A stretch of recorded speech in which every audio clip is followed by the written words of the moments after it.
This is 4.1.4 terminal velocity.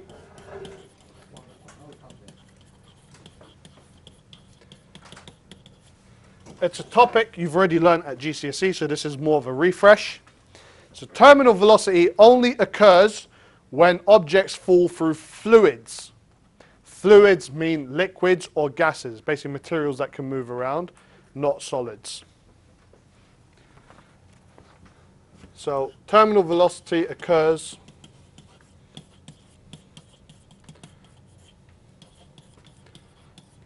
in fluids, which are liquids, or gases, both are fluids.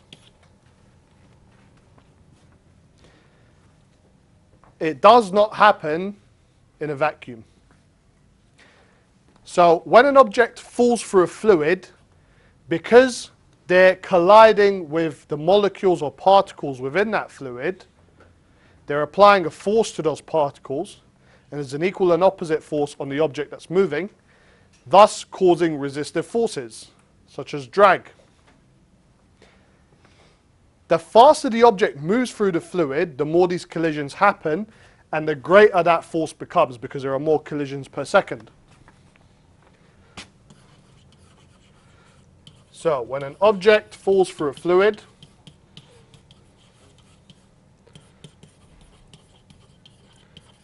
or it could even be moves through a fluid,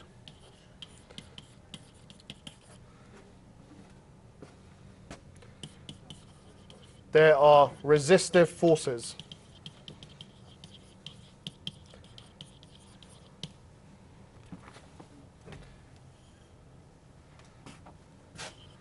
E.g. drag.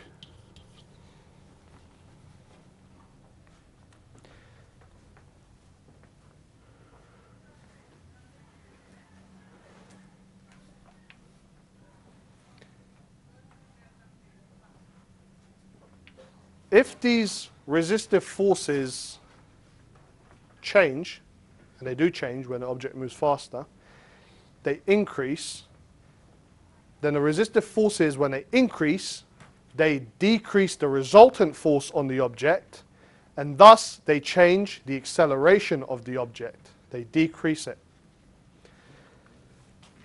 And this will carry on until the point where the resistive forces become equal to a driving force, and so the resultant force becomes zero. And at that point, acceleration becomes zero, and the object is said to be at terminal velocity.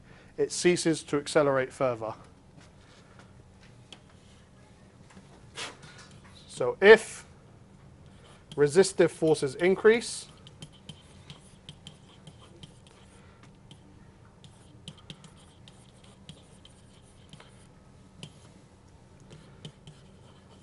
then resultant force decreases,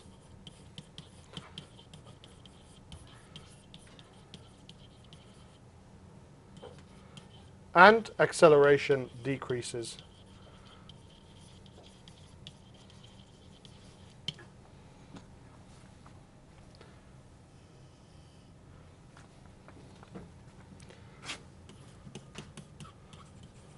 So an example,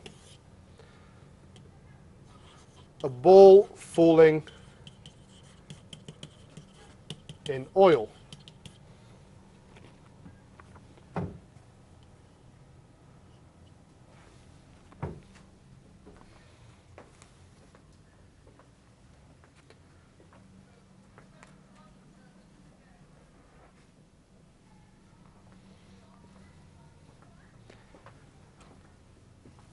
So for this, I want to do a diagram with a start, a middle, and an end. In each case, we're going to have our ball falling through the oil. At the start, when you just drop the ball in oil, it has a small velocity. So it's already begun to fall, so it's got a non-zero velocity, but the velocity is very small at the start because it just started.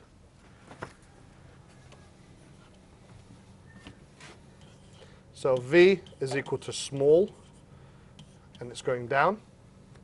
The forces on this ball is mg going down, because its weight is what's pulling it down. And because it's got a very small velocity, it's not colliding with much oil particles per second, so it's got a very small drag going up.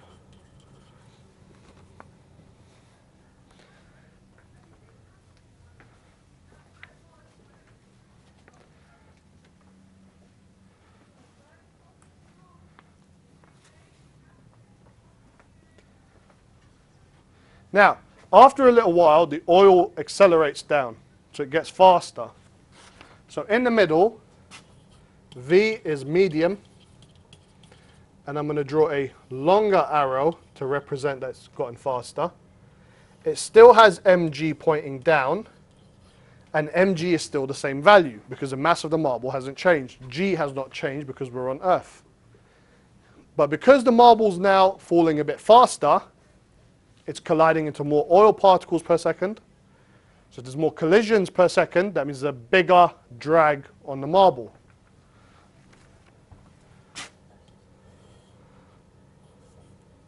So drag has gotten larger.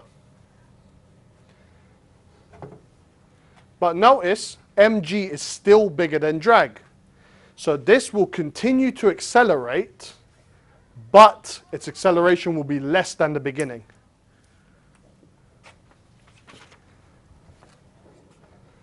So here we'll do A is approximately 9.8 meters per second squared.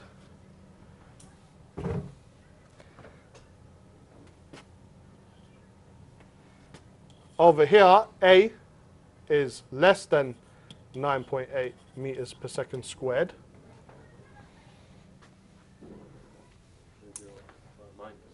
Huh? We're just looking at the magnitude at the moment. When would it be negative? So it is negative, but we're only looking at magnitude, so just the size. I don't care about direction at the moment. Yeah? So if you had to calculate it, yes, use negative because it's going down, but I'm not interested in which way it's moving at the moment. I'm only interested in what the size of the acceleration is. So just that the acceleration became less. And it became less because the resultant force is now less than mg. So normally it's F equals to ma, and the only force acting is mg, so mg equals to ma. M's cancel out, so g is equal to a. But now we have resistive force to contend with. So when the resistive force is small, it's negligible. At the start, it's negligible. In the middle, it's no longer negligible. So let's say in the middle, the resistive force, the drag, is half of mg. Well, if you've halved half of mg, you do mg minus half mg. So ma is half of mg, which means that a is half g. So you've halved the acceleration. You keep making drag bigger, acceleration keeps going down. Until we reach the end. At the end, we still have mg, same size again, pointing down. But now we've got drag that's the same size as mg pointing up. The resultant force is now 0. So A is equal to 0. V is a maximum value pointing down. I'll make it larger. And we'll call this terminal velocity. At that point, even if I allow the ball to fall further, it will not speed up. It will maintain that velocity until it hits the bottom. So that's terminal velocity.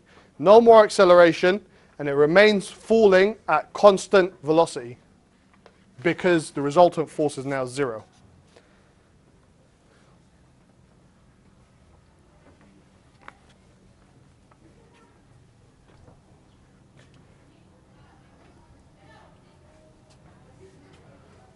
We can draw a graph that represents this.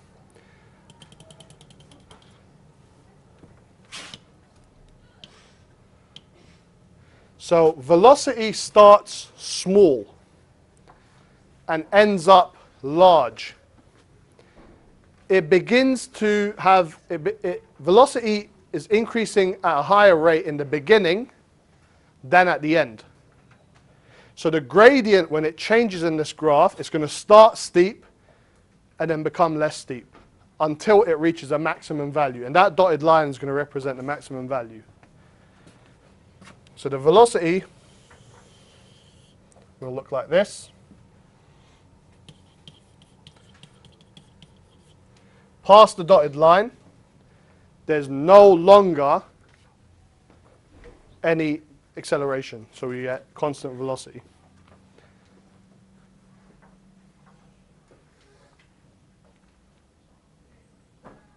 Now, acceleration is proportional to the velocity, but it's in the opposite direction to it. Sorry, acceleration is not proportional to velocity. The drag is proportional to velocity. And the drag is equal to mg minus, ma, the resultant force, is equal to mg minus the drag force. And drag is proportional to velocity. So in other words, the acceleration is proportional to the negative of velocity. And we start with an intercept that's some higher value, which is proportional to g. So it's going to be a straight line graph, negative going down, starting from a maximum of g.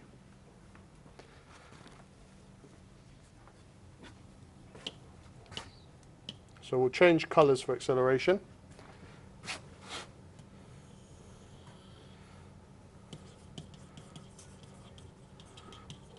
So here we've got g.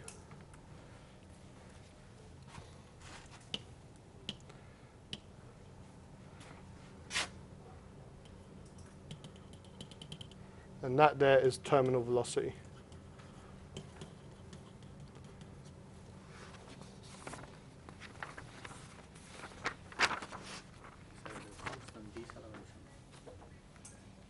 No, acceleration is decreasing. It's not a constant. If it was constant, then there'll be no such thing as terminal velocity. Acceleration is decreasing as velocity increases.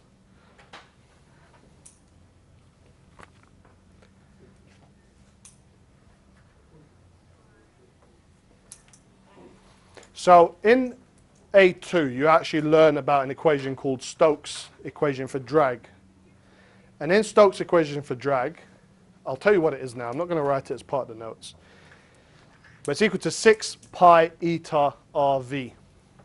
6 pi, well, that's a constant. R is the radius of the object. Well, that's a constant because your object's not growing or shrinking.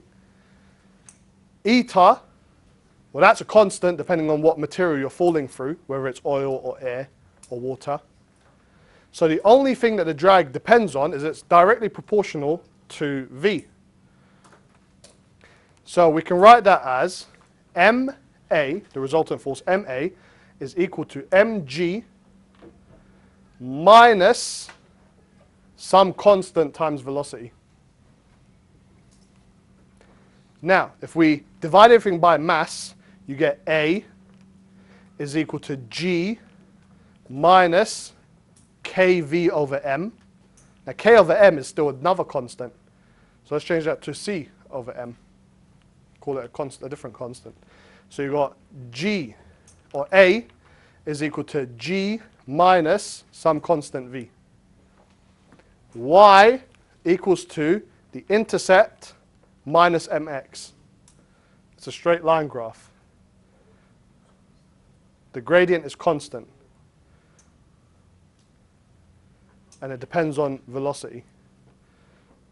And the intercept is g, because that's what it starts at when time is 0. Before it starts to move, it has acceleration of g. When it starts to move, then the oil causes drag. Or the air or water, whatever it's falling through.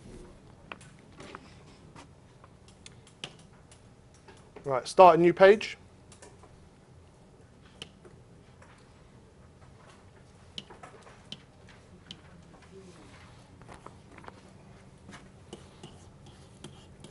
And we'll do a parachute example. So, I'm going to do start, middle, and end again. But the start is not going to be the start. We have a person who jumps out of a plane, skydiver. The first 3 phases, he's going to follow exactly the same as the marble did. Starts off by accelerating down, where acceleration is equal to g. As he gets faster and faster, drag becomes larger and larger until he reaches terminal velocity. So he's followed the same steps as the marble in the previous example. And we're going to start him off at terminal velocity. So he's already done what the marble's done.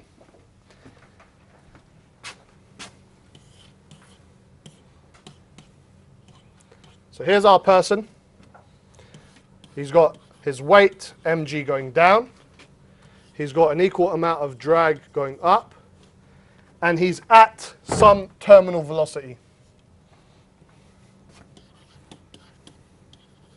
He's at an initial terminal velocity.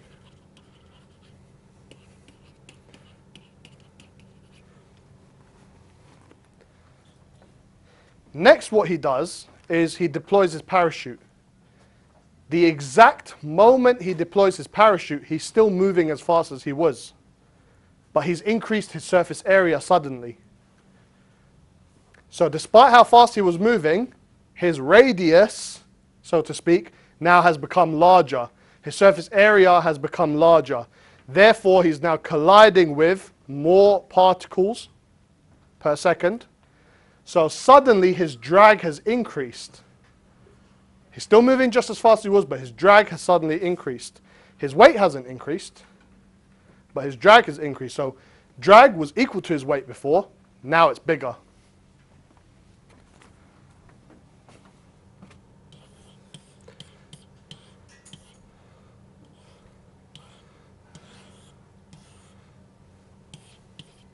So you've got mg there, and we've got a very large drag going up. His resultant force now is upwards.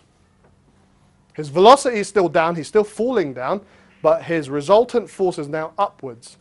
And if his resultant force is upwards, then his acceleration is upwards. Now, in last lesson we looked at what happens when your velocity is one way and your acceleration is a different way. A negative acceleration, or acceleration in the opposite direction you're traveling to, causes your speed to decrease. So he slows down.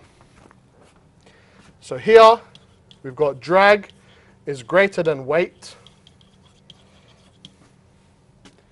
So the resultant force is upwards.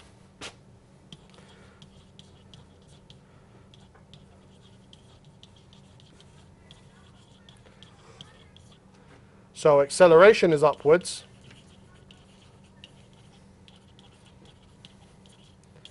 And he slows down. So velocity decreases. Now, if velocity decreases, drag decreases. And this carries on decreasing until drag becomes equal to his weight again. But at this point, he's slowed down so much that he's now at a different terminal velocity than he was at the beginning.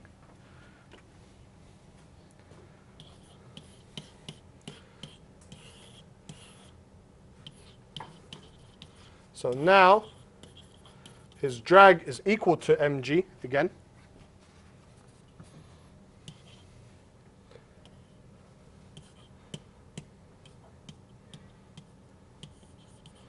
So drag is equal to mg. Therefore, resultant force is 0.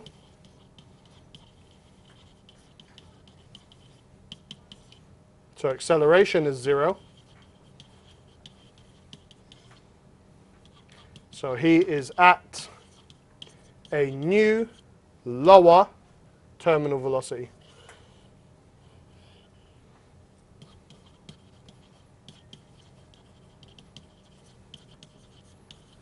And the new terminal velocity is much lower than before, such that when he lands on the ground, he's not going to die.